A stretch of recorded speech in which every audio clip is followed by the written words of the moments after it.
할렐루야. 오늘 이 시간 주의 전에 나오신 여러분들을 주의 이름으로 환영하고, 또 우리 하나님께서 주시는 말씀으로 새로워지고 또 성령으로 충만하여서 또 능력 있는 믿음과 삶을 살아가시는 저와 여러분 되시기를 주의 이름으로 축원합니다. 우리가 지난 시간에 고린도 전서의 말씀을 처음 시작하면서 이 복음이라고 하는 것이 과거와 또 현재를 이어주는 그런 다리와 같은 것이다 라고 하는 것을 말씀드렸습니다. 그러면서 이 복음이라고 하는 것이 과거의 사람들에게만 주어진 좋은 소식이 아니라 오늘 이 시대를 살아가는 우리들에게도 좋은 소식이다 라고 하는 취지로 말씀을 드렸습니다. 오늘 본문 말씀은 크게 두 가지 주제를 가지고 있습니다. 하나는 예수 그리스도, 하나는 감사라고 하는 이런 주제를 가지고 있습니다. 여러분, 예수 그리스도는 사실 우리 신앙의 가장 근간이 되고 근본이 되고 우리 그리스도인들이 존재하는 존재의 의미가 된다라고 하는 것입니다. 그리고 우리 신앙에 있어서 예수 그리스도를 빼놓고서는 이야기할 수가 없고, 또 우리가 이 예수 그리스도가 전부인 그런 믿음의 삶을 살아야 된다라고 하는 것을 사도 바울이 오늘 본문을 통해서 말씀하고 있습니다. 특별히 여러분 4절에서 9절까지의 말씀을 보게 되면 예수 그리스도 안에서라고 하는 이 말씀이 8번 정도 반복이 되는데, 이 짧은 말씀 가운데서 이렇게 8번이나 반복해서 강조한다라고 하는 것은 그만큼 중요하다라고 하는 거예요. 우리가 예수 그리스도 안에서 살아가는 것, 우리가 예수 그리스도 안에서 생각하는 것, 그리고 우리가 예수 그리스도 안에서 누리는 복, 이것을 우리가 깨달아 알기를 원하고, 또 그렇게 예수 그리스도 안에서 복을 누리면서 평강의 삶을 살기를 바라는 것이 하나님의 뜻이고, 또 사도 바울을 통해서 우리에게 권면하고 있는 말씀이다라고 하는 것이죠. 그래서 바라고 원하기는 우리가 이 예수 그리스도 안에서 주시는 은혜와 복을 충만히 받아 누리시고, 또 기쁨과 평강이 가득한 그런 믿음의 삶을 살아가시는 저와 여러분이 되실 수 있기를 주의 이름으로 축원합니다. 이제 그러면서 오늘 본문에서 또 다른 주제는 감사라고 하는 거예요. 우리 4절 말씀에 보시면 그리스도 예수 안에서 너희에게 주신 하나님의 은혜로 말미암아 내가 너희를 위하여 항상 하나님께 감사한다, 이렇게 편지를 시작하고 있습니다. 사도 바울이 고린도 교회 성도들을 생각할 때마다 하나님께 감사하다는 거예요. 근데 그 감사한 이유를 오늘 본문을 통해서 찾아보면 4가지 이유 때문에 감사하다라고 하는 것인데, 이 첫 번째 이유는요, 하나님께서 고린도 교회 성도들을 구원해 주셔서 감사하다라고 하는 거예요. 여러분, 하나님께서 고린도 교회 성도들을 구원해 주셔서 감사하다. 근데 사도 바울이 왜 이렇게 감사하다고 고백하게 되느냐면, 우리가 지난 시간에 이 고린도라고 하는 도시가 어떠한 도시였느냐라고 하는 것을 말씀을 드렸는데, 여러분들이 기억하실지 모르겠지만 크게 이 고린도 교회의 특징을 보게 되면 3가지 특징이 있어요. 첫 번째는 부유한 도시였다. 잘 사는 도시였다. 이 고린도에 사는 사람들이 경제적으로 어려움을 당하지 않고 잘 사는 그런 사람들이었다라고 하는 것이고요. 두 번째는 자유로운 사람들이었다라고 하는 거예요. 뭐 지식적인 면에 있어서도 뛰어나기도 하고 등등 여러 가지 이유로 자유롭게 자유를 누리면서 살아가는, 근데 그것이 사실은 진정한 자유이기보다는 자유를 넘어서서 방종한 삶을 살아가는 이제 그런 사람과 도시였다라고 하는 것이고요. 세 번째 가장 큰 특징은 성적으로 타락한 그런 도시였다라고 하는 것입니다. 이것이 다 연관성이 있는데, 어쨌든 이렇게 3가지 이유가 이 고린도 교회의 특색 있는 그런 모습이었고, 근데 그런 가운데서 살아가는 이 고린도 사람들이요, 구원을 받았다는 거예요. 근데 이 구원받은 사람들도 그들이 처한 상황을 놓고 보면은 사실 그들 가운데는 부자도 있었고요, 가난한 자들도 있었고요, 또 어떤 자들은 자유를 만끽하면서 방종한 삶을 살고 있는 사람들도 있었고, 또 반대로 종들과 같이 억압된 그런 삶을 사는 사람들도 있었어요. 그리고 성적으로 타락한 사람도 있었고, 또 그렇지 않은 사람들도 있었습니다. 근데 그런 여러 부류의 여러 상황에 놓여져 있는 이 고린도 사람들을 하나님께서 구원하셨다는 거예요. 그걸 생각할 때마다 이 사도 바울이 너무도 고맙고 감사하다라고 그렇게 고백을 하고 있는 겁니다. 실제로 여러분 이 고린도 교회 보게 되면요, 우리가 나중에 이 말씀을 통해서 보겠지만 이 고린도 교회 안에는 성적으로 타락한 사람들도 들어와 있었고 부유한 부자들도 있었고요, 자유를 만끽하면서 방종한 삶을 사는 그런 사람들도 있었습니다. 그리고 그런 문제들이 해결되지 않은 채 교회에서 교회 생활을 하다가 보니까 교회에 많은 문제들을 야기하는 그런 결과를 가져오기도 했습니다. 근데 어쨌든 이런 사람들을 하나님께서 죄를 용서해 주시고 또 구원해 주시는 이런 은혜를 베풀어 주셔서 먼저 하나님께 감사하다라고 그렇게 고백을 하고 있는 것입니다. 오늘 우리의 모습을 돌이켜 볼까요? 우리는 아마도 이런 고린도 사람들과는 좀 전혀 다른 그런 상황에 놓여져 있으리라 생각을 합니다. 우리는 이렇게 고린도 사람들처럼 이렇게 타락하거나 또 큰 죄를 저지른 그런 사람들은 아니다라고 하는 거죠. 근데 그럼에도 불구하고 우리가 하나님께 구원받은 자라 그렇게 이야기를 하는데 그 배경을 놓고 보면은 사실 우리도 이 고린도 사람들과 별반 다를 것이 없고요.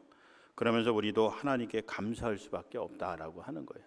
한번 생각해 보십시오. 내가 어떻게 구원받았을까라고 할 때 사실 내 행동과 삶을 통해서 하나님 앞에 비추어 보면 어느 누구도요, 저를 비롯해서 여러분 모두가 다 하나님 앞에서 완전히 의롭다 인정받을 수 있는 사람은 한 사람도 없다는 거예요. 여러분 태초부터 지금까지 그런 사람 한 사람도 없다는 거예요. 다 하나님 앞에서 이 모양 저 모양으로 죄를 지었고요, 또 죄인된 그런 삶을 살아가고 있는 가운데 정말 하나님께서 예수 그리스도를 믿음으로 죄사함의 은총을 베풀어 주시고 우리 한 사람 한 사람을 구원해 주셨다라고 하는 거죠. 그런 면에서 보면 또 그런 것을 생각하면 우리가 하나님 은혜에 감사할 수밖에 없다라고 그렇게 고백되어진다라고 하는 것입니다. 여러분 그러면서 또 우리가 구원받은 그런 경로들을 이렇게 생각해 보면 저도 그렇고 여러분들도 그렇고 또 어떤 우리 자녀들 같은 경우는 부모님들이 이미 예수 그리스도를 믿고 구원받은 상황 가운데서 태어나서 이 신앙생활을 해오는 가운데 이 구원의 감격들을 잘 경험하지 못한 자녀들도 있지만 다 구원받았죠. 어쨌든 믿음의 가정에서 태어나서 믿음 생활을 잘 해오고 있기 때문에 이 구원의 문제에 있어서 그렇게 큰 어려움을 겪지는 않는다라고 하는 거예요. 근데 그 외에 다른 분들을 보기에는 처음 내가 예수를 믿었을 때 그 경로를 놓고 보면은 여러분 보이지 않게요, 누군가의 조력과 도움을 통해서 내가 예수를 알게 되고 믿게 되고 신앙생활을 해왔다라고 하는 거예요. 저도 지금 고등학교 선생이 된 친구가 전도하지 않았으면 저도 예수님을 몰랐을 거예요. 근데 여러분들도 마찬가지 아니겠습니까? 누군가 나에게 복음을 전해 주었고 내가 예수를 믿을 수 있도록 잘 안내하고 도와줬기 때문에 예수 믿고 구원받는 그런 믿음의 삶을 살아가게 됐다는 거예요. 근데 이것을 또 깊이 있게 들여다보면 하나님께서 한 사람 한 사람, 저와 여러분들 한 사람 한 사람을 이렇게 귀하게 보시고 구원하시기를 작정하시고 그러면서 돕는 손길들을 붙여주셔서 내가 구원받은 삶이 되었다라고 하는 거예요. 그래서 여러분 이런 것들을 생각할 때마다 우리가 하나님께 감사할 수밖에 없다. 사도 바울도 이 고린도 교회 성도들을 볼 때마다 그렇게 하나님께서 도와주시고 또 돕는 손길을 붙여주시고 그런 어려운 여건 가운데서도 회개하고 예수 그리스도를 구세주로 믿고 구원받는 삶이 되었으니 얼마나 감사하냐라고 하는 그런 고백을 하게 되었다라고 하는 것입니다. 바라고 원하기는 우리 가운데도 이런 하나님의 은혜를 늘 기억하면서 하나님께 감사와 영광을 올려드리시는 그런 믿음의 삶이 되시기를 주의 이름으로 축원합니다. 두 번째 이 감사한 이유는요, 이 고린도 교회 성도들이 수많은 유혹 가운데서도 열심히 믿음의 삶을 살아가 주었기 때문에 감사하다라고 하는 거예요. 감사하다. 말씀드린 대로 이 고린도는 부유함과 자유와 스포츠와 또 성문화가 발달돼 있었던 그런 도시였어요. 그래서 여러분, 이 부자들이 천국에 들어가기가 힘들다라고 이야기하잖아요. 한번 생각해 보세요. 여러분들이 이전에 어렵고 힘들 때, 경제적으로 어렵고 힘들 때, 사회적으로도 고통당하고 억압당하는 그런 시절에 여러분들이 신앙생활의 모습을 한번 되뇌어 보십시오. 여러분 열심히 기도하셨어요. 하나님이 도와주지 아니하시면 내가 살 수 없습니다 라고 하는 그런 간절한 마음으로 하나님께 부르짖고 또 주어진 삶 속에서 최선을 다해서 열심히 믿음의 삶을 살아왔단 말이에요. 근데 오늘 나의 모습을 한번 돌이켜 보십시오.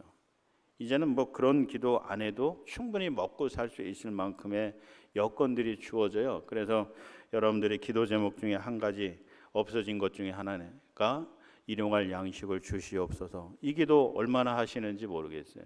근데 여러분 한번 돌이켜 보면요, 하나님이 언제 어느 때 우리를 굶기실지 몰라요. 그리고 하루하루 하나님께서 이 먹을 수 있도록 복을 주시고 소화될 수 있도록 능력을 더해 주시고 등등, 이거 모든 것 역사해 주지 아니하시면요, 여러분 우리가 하루도 살 수 없어요. 저도 이제 50이 넘다 보니까요, 이게 음식을 잘못 먹으면 소화가 안 되고 또 탈이 나가지고요 며칠 고생하기도 하고 그래요. 예전엔 사실 그런 거 없었어요. 우리 자녀들 같이 젊은 시절에는 진짜 돌도 씹어도 소화를 시킬 정도의 그런 소화력을 가지고 무슨 음식을 먹어도 탈이 안 났는데 이제는 잘못 먹으면 탈이 나요. 근데 우리 권사님들 보시면은 더더욱 그럴 거 아니겠어요. 그래서 하루하루 한 끼 한 끼 하나님께서 이 소화의 능력도 더해 주시고 건강의 복도 더해 주시고 일용할 양식도 주셔야지만 우리가 살 수 있다 라고 하는 거죠.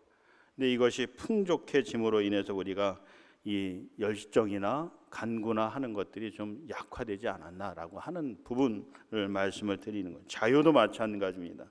우리가 자유가 별로 없을 때는 이 자유의 소중함을 느끼지만 자유가 충만해졌을 때는 그것을 넘어서서 방종의 삶을 살게 되는 그런 모습을 보여준다는 거죠. 그래서 여러분, 이 과학과 기술과 의학과 이 모든 것들이 발전하면 발전할수록, 편리함이 우리 가운데 가득하면 가득할수록 우리가 신앙생활 하기는 점점 안 좋아진다, 나빠진다라고 그렇게 보시면 틀림이 없습니다. 근데 앞으로는 더한 거죠. 그런데다가 뭐 이런 법적으로 나라에서 강제적으로 모이지 못하도록 규제를 한다거나 또 앞으로 AI 뭐 이런 로봇 이런 것들이 발달하고 또 개발이 되어져서 우리의 삶의 대부분을 대신하고, 심지어는 의학이 발달해서 생명이 연장되고 못 고치는 질병이 없고 막 이러면 여러분들이 뭐 질병 치유를 위해서 하나님께 기도하겠어요? 먹을 것 달라고 하나님께 간구하겠어요? 뭐 그런 것들이 이제 약화되어 버린다는 거죠. 그러면 자연히 우리의 믿음의 삶은 약화될 수밖에 없는 거예요. 이게 고린도 교회 시절에 이런 것들이로 인해서 이 성도들이 열심히 있는 그런 믿음의 삶을 살지 못하는 그런 상황에 놓여져 있었지만, 그럼에도 불구하고 이 고린도 교회 성도들이 참 하나님 앞에서 어떻게 사는 게 올바른 믿음의 삶이냐, 내가 하나님께 어떻게 하면 영광을 돌려드릴 것인가 라고 하는 것을 고민하면서 열심으로 살아냈다는 거죠. 그 모습을 보게 되면 참 감사할 수밖에 없다라고 그렇게 고백을 하고 있는 거예요. 여러분, 특별히 오늘 이 시대를 살아가는 그리스도인들에게 새로운 코로나 이후의 삶의 모습들이 주어지죠. 그래서 참 많이 변했어요. 그래서 예전에는 우리가 뭐 부담 없이 그냥 모여서 삼삼오오 모여서 같이 식사도 나누고 우리가 친교 생활도 하고 또 인사할 때도 악수하고 뭐 이런 것들이 당연한 것들이었잖아요. 근데 지금은 이제 그런 것들을 주의해야 된다는 거예요. 잘못했다가는 전염병에 걸리기도 하고 또 그로 인해서 또 나라에서 처벌도 받기도 하고 뭐 그런 시대가 돼버렸다. 지난 토요일 날 여러분 방송 보셔서 아시겠지만 이번 주부터 30일까지 또다시 2단계로 격상하면서 위기 경보를 격상하면서 교회에서 모이는 것도 이제 주의해야 되고 또 더군다나 이제 애찬 뭐 금지해 왔지만 빵 같이 나누고 하는 것들도 이제는 저 문 밖에서 다시 해야 되는 그런 상황이 됐어요. 이제 여러분 아시다시피 교회에서 여러 감염 확진자들이 발생을 하고 그것이 확산되고 있다라고 그렇게 여겨지기 때문에 정부에서 그렇게 하고 있습니다. 사실 좀 아쉬운 부분이 좀 많죠. 좀 이런 일이 안 일어나고 안 생기면 좋겠는데 어쨌든 뭐 발생을 했어요. 그래서 이제 주의해야 되는 그런 상황에 놓여져 있는데, 이것과 더불어서 이제 새로운 이 교회 문화로 정착하게 된 게 온라인 예배예요. 온라인 예배. 이 어떤 그 기독교 리서치 기관에서 설문 조사를 한 것을 보게 되면요, 이제 교회 중직자들, 직분을 가진 분들을 이야기하는 거죠. 중직자들을 대상으로 해서 조사를 했는데 거의 50% 이상이요. 적어도 50% 정도는, 그러니까 절반 정도는 이제 온라인으로 예배 드려도 되겠다라고 그렇게 판단한다는 거예요. 이게 새로운 문화인 거예요. 여러분, 우리 권사님들 예전에 신앙생활 하실 때는 절대로 주일 성수 안 하면 안 된다고 그렇게 배우셨고 또 그렇게 신앙생활을 해오셨어요. 근데 앞으로는요, 지금도 그렇지만 앞으로는 이 온라인 예배를 우리가 새롭게 해석하고 또 우리 믿음의 삶에 적용하지 않으면 이 교회 이 예배라고 하는 것, 신앙생활이라고 하는 것이 참 어려울 수도 있다라고 하는 거예요. 그래서 앞으로 우리가 이런 것들을 어떻게 대응해 나가야 될까라고 하는 부분에서 또 전문가를 모시고 또 말씀을 들을 수 있는 그런 기회가 있겠지만, 어쨌든 이런 새로운 변화들 속에 변화가 우리가 지켜왔던 또 가지고 왔던 이런 신앙의 가치 또 의미, 이런 것들을 유지해 나가기가 참 어려운 그런 시대가 됐다는 거예요.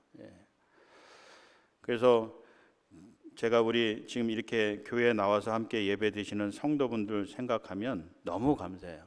우선 1차적으로 진짜 감사드려요. 다른 교회들 이렇게 목사들 만나서 이야기를 하다 보면 다른 얘기 못해요. 코로나 이후에 변화된 이 교회, 또 교회 형편들이 어떻게 되어가고 있는가, 이런 이야기밖에 나눌 게 사실 없어요. 근데 그렇게 이야기를 나누다가 듣다가 보면 대부분 다 절망적인 이야기예요. 우리 가까운 이 교회들 가운데 큰 교회들도 예배 출석률이요 거의 50%밖에 되지를 않아요. 이것도 제적의 50%가 아니라 그동안 출석하던 분들 가운데서 10명이 출석을 했으면 그중에 5분밖에는 출석을 못한다는 거예요. 그 이하일지도 몰라요. 근데 앞으로 이 코로나가 더 심화되고 또 이런 일들이 반복되어지면 아예 교회 이렇게 오프라인으로 모여서 예배 드리는 것은 거의 상상하기 어려운 그런 시대가 될 수도 있다는 거죠. 그럴 때 우리가 어떻게 해야 될까라고 할 때 사실 이 온라인 예배를 우리가 무시할 수 없는 부분이 그거예요. 그래도 우리는 예배 드려야 되잖아요. 주일날이 되면 어떤 형태로든 우리가 예배를 드려야 되잖아요. 근데 이 온라인 예배를 드릴 때 장점이 있는 반면에 단점도 있어요. 근데 어떤 단점이냐면 개인적으로 성실하거나 책임성을 가지고, 그러면서 내가 반드시 이 주일이 되면 온라인이 됐든 오프라인이 됐든 내가 하나님께 예배를 드려야 되겠다라고 하는 이런 마음가짐과 결단이 없이는 사실 이 온라인 예배는요 개인의 자유 속에 주어지는 예배이기 때문에 내가 그런 열심을 가지지 않는다면 예배드리기 어렵다는 거예요. 은혜 받기 어렵다는 거예요. 그래서 실제로 이 설문조사를 보게 되면 이 온라인 예배 얼마나 성실하게 충실하게 예배 드리냐라고 그럴 때요 기껏 해봐야 20% 내외 정도밖에는 이 온라인 예배 열심히 드리지 않는다는 거예요. 대부분의 사람들은 그러면 어떻게 하냐, 넘어갈 때가 많다는 거예요. 여러분들도 한번 경험하셨을 거예요. 주일날 집에서 나오지 못해서 온라인 예배 처음에는 매주 거르지 않고 온라인 예배 드렸는데 점점 시간이 지나가면서 나도 모르게 슬쩍 지나가 버리는 거죠. 이런 경우들 많이 경험하실 거예요. 근데 그랬을 경우에 어떤 일들이 발생할까라고 할 때 여러 가지 많은 것들이 있지만요. 근데 어쨌든 중요한 거는요. 내가 하나님 나라 들어가는 그 순간까지 이 믿음을 잃어버리게 된다 그러면, 그리고 하나님께 예배드리고 하나님 나라를 위해서 수고하고 헌신하는 이 삶이 빠져버린다 그러면 우리는 하나님 앞에 온전히 서서 부끄러움 없이 하나님께 칭찬받는 그런 믿음의 삶은 되지 못할 수도 있다라고 하는 거예요. 장담할 수 없다는 거예요. 그래서 더더욱이 이런 시대일수록 우리에게 필요한 것은요 개인적인 책임이 더 강해져야 된다는 거예요. 누가 강요에 의해서 강제로 이끌어서 뭐 이렇게 하지 않더라도 내가 스스로 알아서 열심히 믿음의 삶을 살아내는 이런 자세를 가지지 않으면요, 앞으로는 더 힘들어질 수 있다는 거예요. 그런 면에서 우리 자녀들 신앙교육도 마찬가지예요. 교회가 할 수 있는 부분이 한계가 있기 때문에 우리 부모님들이 정말 책임감을 가지고 이 자녀들에게 신앙을 제대로 심어주지 않으면 쟤네들이 나중에 어떻게 될지 알 수 없다는 거예요. 어느 누구도 보장 못 해준다는 거예요. 여러분 자녀들이 나중에 믿음 잃어버려서 구원받지 못한다 그러면 그것만큼 통탄할 일이 어디 있어요. 아무리 자녀들에게 좋은 환경을 만들어준다 그래도 우리 자녀들이 구원받지 못한다는 것을 내가 절실하게 느낀다 그러면 그것만큼 가슴 아픈 일이 어디 있느냐는 거죠. 근데 그런 일을 위해서는 우리 모두에게 정말 책임이 필요하다는 거예요. 온라인 예배 드려도 좋습니다. 오프라인 예배 드려도 좋아요. 그러나 오프라인 예배를 드리는 분이나 온라인 예배를 드리는 그 모든 분 한 분 한 분이 정말 하나님 앞에서 예배 드리고자 하는 그런 마음을 가지시고 또 그런 정성과 열심을 가지시고 살아가고 예배 드리지 않으면 하나님이 절대로 기뻐하지 않으신다라고 하는 것입니다. 근데 그런 가운데서도 어쨌든 이 모양 저 모양으로 우리 성도들이 예배 드리고 또 믿음의 삶을 살기 위해서 애쓰는 모습 보면 저도 이 사도 바울의 심정이 충분히 이해돼요. 진짜 감사할 수밖에 없어요. 주일날 이렇게 권사님들 뵈면 진짜 감사해요. 야, 네. 어제 그런 발표가 났는데도 불구하고 오늘 이렇게 교회 나와서 예배 드리시는 성도 한 분 한 분 보면 정말 감사할 수밖에 없는 거죠. 심지어 또 이런 일들도 있어요. 그동안 이제 우리가 이 코로나로 인해서 이제 교회 집합 명령 금지 명령이 내리고 그리고 뭐 하여튼 거리 띄워놓고 막 이렇게 하다가 보니까 우리 공간 속에서 최소 몇십 명 정도밖에 예배 드릴 수가 없어요. 그리고 이제 질병이 있으시거나 또 면역력이 약한 분들은 나오고 싶어도 이제 나오지 못하는 그런 경우들도 있었죠. 그래서 그분들이 어쩔 수 없이 집에서 이제 온라인 예배를 드리는데 이게 이제 문제는 뭐 예배 드리는 건 큰 문제가 아닌데 이제 하나님께 헌금을 드려야 되는데 이 헌금을 이제 어떻게 드려야 될까 고민되잖아요. 그래서 온라인 헌금 계좌도 만들어 놓긴 했어요. 근데 이게 어르신들한테는 이게 익숙하지 않다가 보니까 못 드리는 거예요. 그러면서 또 어떤 분들은 내가 평생을 하나님 전에 나와서 내 몸과 더불어서 이 예물을 하나님께 드립니다라고 해서 이렇게 드리는 것에 익숙해져 있다가 온라인으로 드리려니까 이게 또 감동이 없는 거예요. 은혜가 없는 거예요. 그래서 그것을 차곡차곡 쌓아놨다가 주중에 아무도 없을 때 교회 와서 저하고 연락을 해갖고 기도받고 헌금하고서 가시는 이런 권사님들도 있으셨어요. 참 감사하더라고요. 여러분이 헌금이라는 게 사실 여러분들이 기본적으로 가지고 계신 그런 개념이 하나님께 드린다는 거잖아요.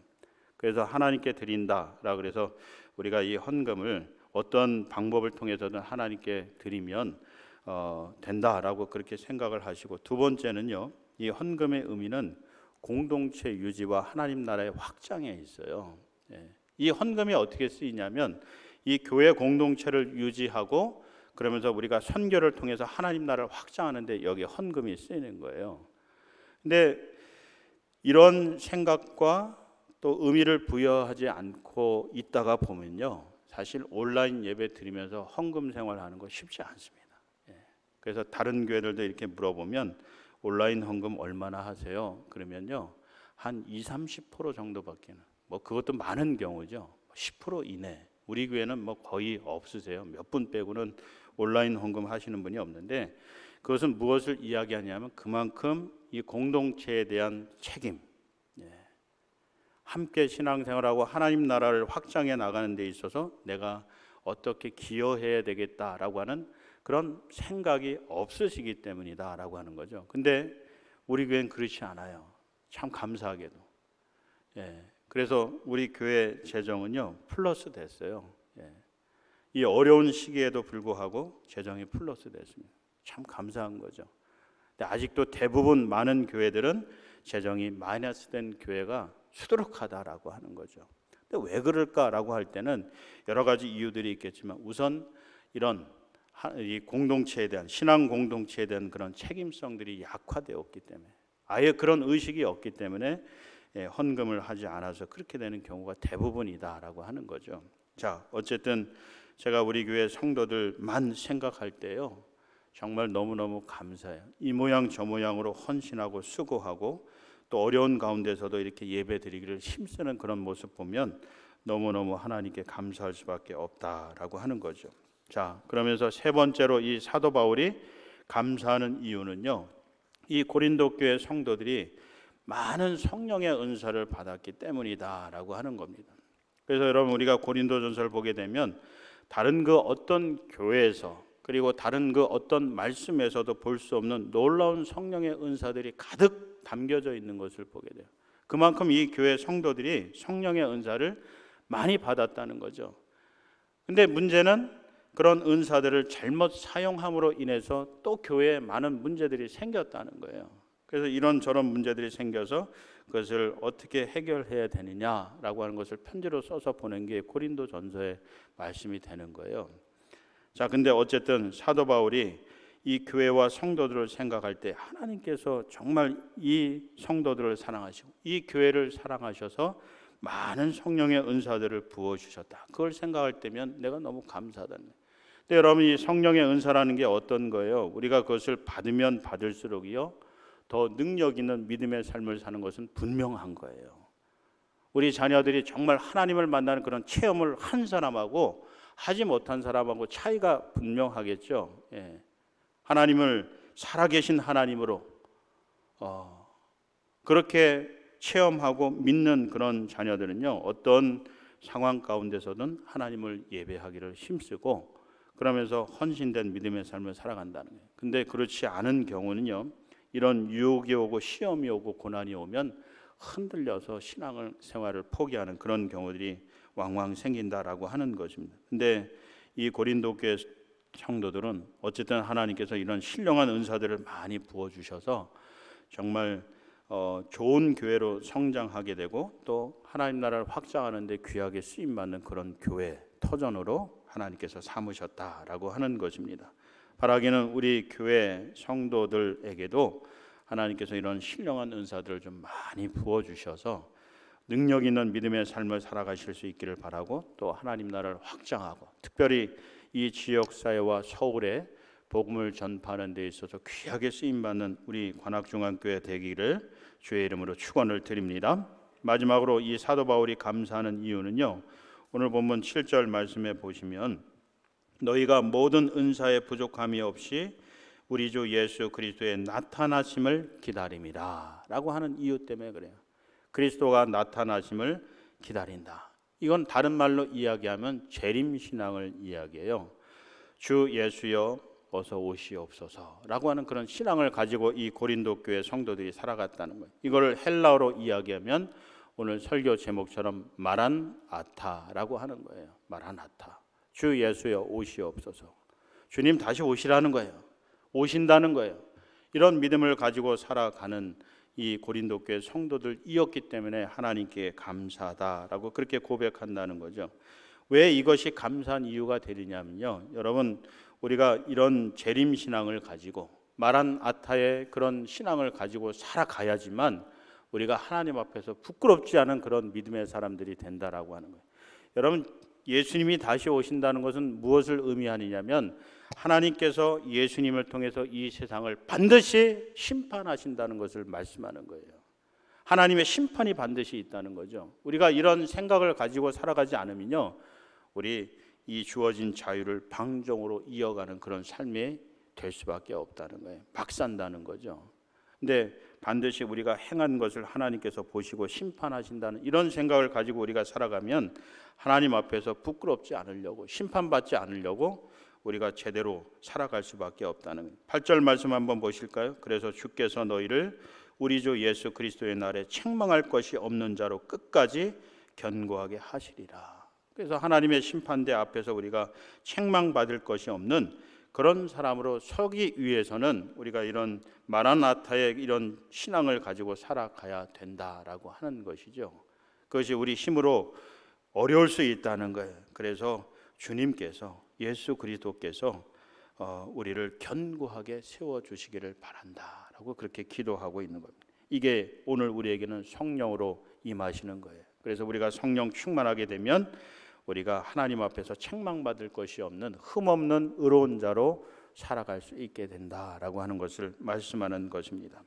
그래서 이런 이유로 이 사도 바울이 하나님께 감사하는 거예요. 먼저 정말 죽을 수밖에 없는 죄인된 우리를 예수 그리스도를 통해서 죄사함의 은혜를 베풀어 주시고 구원해 주셨기 때문에 감사하다. 그리고 이 수많은 유혹의 도시 가운데서 우리가 그래도 올바른 믿음의 삶을 살아갈 수 있도록 인도해 주셔서 그리고 그렇게 살아가기 때문에 감사하다라고 하는 것이고요. 또 세 번째는 많은 성령의 은사들을 부어주셔서 하나님 나라를 위해서 수고하고 하나님께 상급을 받아 누릴 수 있도록 인도해 주셔서 감사하다는 것이고, 또 무엇보다도 하나님의 심판을 우리가 생각하면서 하나님 앞에서 흠없는 믿음의 삶으로 살아갈 수 있도록 인도해 주셔서 감사하다라고 하는 것입니다. 이런 사도 바울의 감사가 오늘 우리들의 믿음의 삶 가운데도 충만하기를 바랍니다. 그래서 우리도 구원해 주신 은혜에 대해서 늘 감사하면서 하나님께 영광 돌려드릴 수 있길 바라요. 그러면서 그런 구원의 감격과 기쁨들이 우리 가운데 좀 충만할 수 있도록 성령님 내 마음의 첫 마음을 좀 회복할 수 있도록 도와주세요. 그 감격이 살아나야지 우리가 또 전할 수 있는 것 아니겠어요? 우리가 이 죽어가는 영혼들을 보면서도 애타하거나 눈물 흘리지 못한다 그러면요, 내 마음이 그만큼 강팍해져 있다는 것을 생각해 보시면 될 것 같아요. 그래서 처음 내가 구원받았을 때, 신앙생활 했을 때 그 헌신과 기쁨과 은혜 이런 것들을 좀 다시금 첫사랑을 회복하게 해주셔서 이 감격이 충만하게 해주시고 또 전파하는 복의 통로가 될 수 있도록 위에서 기도하시길 바라고요. 성령의 은사들을 좀 충만히 부어주십시오. 내 힘과 능력으로는 정말 하나님 나라를 위해서 헌신할 수 없습니다. 성령 하나님 함께 하시고 은사를 부어주셔서 그 능력을 가지고 하나님 나라를 위해서 수고할 수 있도록 해 주십시오.